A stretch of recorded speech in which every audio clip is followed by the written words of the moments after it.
Hi there, Yogi, Virendra Yogi, beloved friends. Believe in yourself. Feel that you are great because you have the power of the brain. And whatever your brain can conceive and believe, you can attain it. So you are born rich, you are born great because you have power of the brain. Now, the whole thing is that how many people are using their brain? And the data has suggested that people do not use their brain, they are just like cattle. They survive and they conform. Now, the Alfred Schweitzer, when interviewed, the Nobel Prize winner in London, said, the sad part is men do not think. So what I respect you, beloved friends, I can only be a great use to you if you stimulate your intelligence and start thinking. Absorb the best philosophy from different religions, practice in your life. One of the great things what I want to discuss with you is the brief about Patanjali Yoga Sutra. This is one of the means where you can really control your mind, because mind is the most wavering, fluctuating, drifting, greatest accurate and intricate equipment God has blessed us. And because the great inventors, poets, thinkers, scientists, prophets, they all understood the power of the brain and they wanted to enlighten people, but people do not receive those ideas and practice in their life. That is the very tragedy. This is really very tragic things. People do not use the most intricate and accurate power, that is the brain.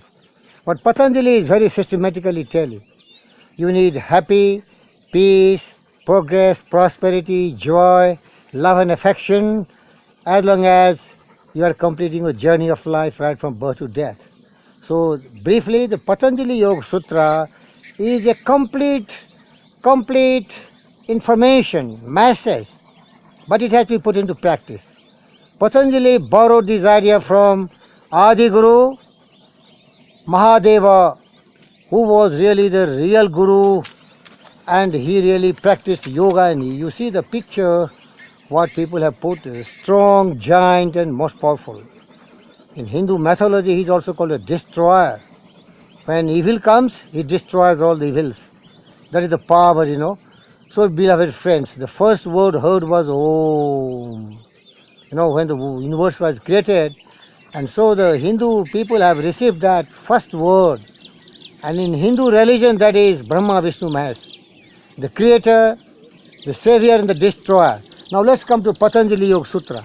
Patanjali Yoga Sutra is basically what Gita suggested through Krishna: Karma Yoga, Jnana Yoga, Bhakti Yoga and Raja Yoga.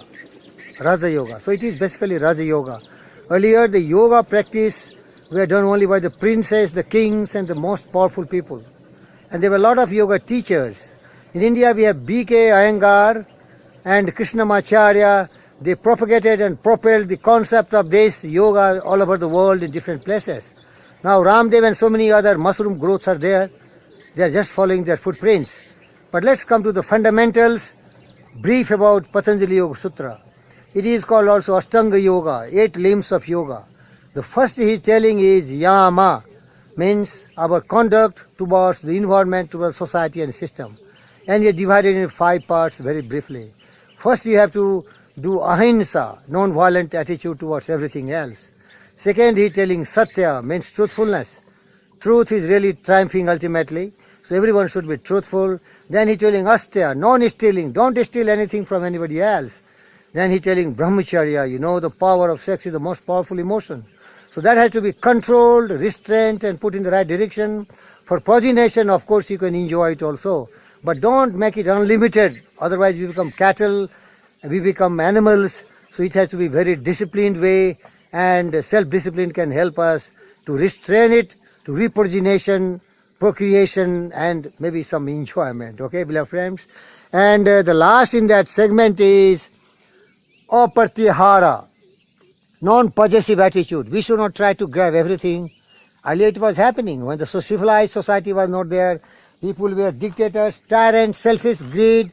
They want to kill everyone, massacre everyone because of greed, because of hatred, because of jealousy, because of lack of wisdom. They were, killers everywhere else. You see the history.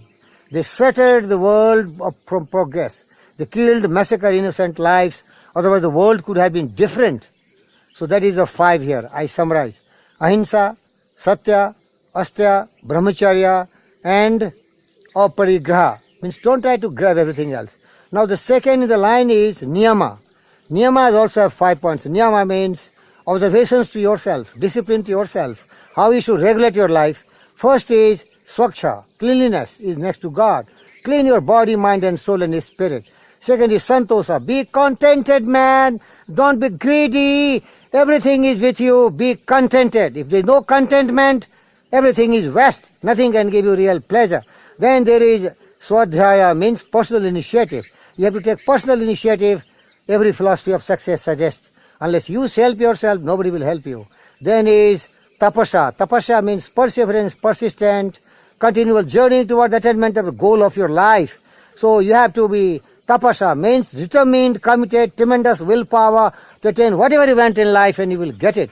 Another comes in the line, I told you, Śauca, Santoṣa, Svādhyāya, Tapasa, and the last one is Īśvarapraṇidhāna. Beloved friends, whether you know or not, nothing is in our control. We cannot control anything. Everything is happening by spiritual laws or natural laws. So surrender to that will of God, what we called, or inshallah, or whatever you tell. But things are happening as it should happen. Nobody can control things. So just surrender yourself to the will of God. And God is there. He has planned everything. He has written your script of life. Become a valiant actor and act according to the schemes of the God, the plans of the God. Your script is there. So surrender yourself and see you are peaceful. Don't try to make a tug of war against the wish of God. Dear friends, these two will really make you a great man. Because if you follow all these principles, then become this, dharana, then we can go to other one. What I told you is a starting point, in Yama and Niyama. Total 10 here. Now let's go to the physical part of it, asana. Lot of people see yoga is just asana, lot of physical postures. Asana is important, man, physical postures.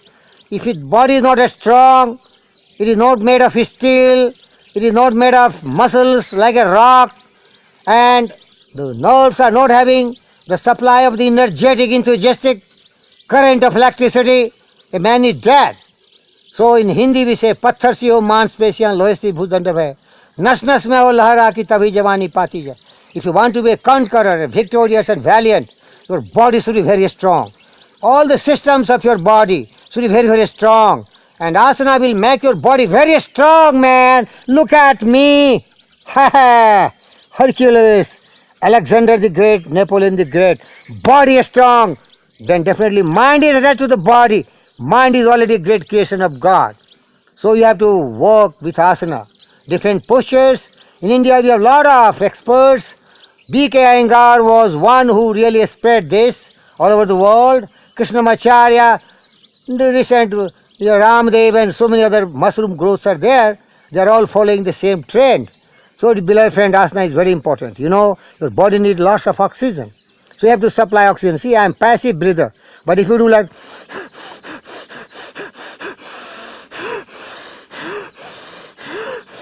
then this is called Pranayama. Means you have to supply oxygen forcibly so that the lungs can absorb oxygen, supply to different parts of your body, you become very strong.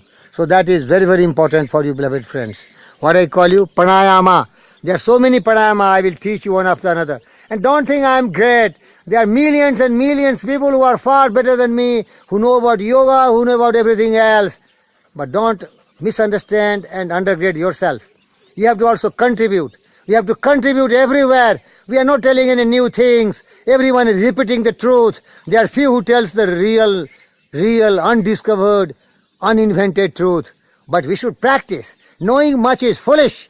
Doing something is better than knowing the lot more, the whole universe. So what I am telling you, practice. What I am telling you, the practical things. Start doing now. Start doing yoga, that is asana. Thinking. Now let's come to another.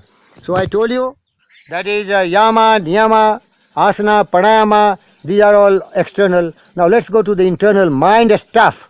And what is the mind stuff? Pratyahara means focus your total energy to enjoy the peace, growth, prosperity within yourself. Like Buddha, Vivekananda and so many great saints. They were never after loves and feasts. External attractions are temporary. The real thing, wisdom is in light. Iduko, everything in your mind. So for this, what he is telling? Dharana, dhyana and samadhi.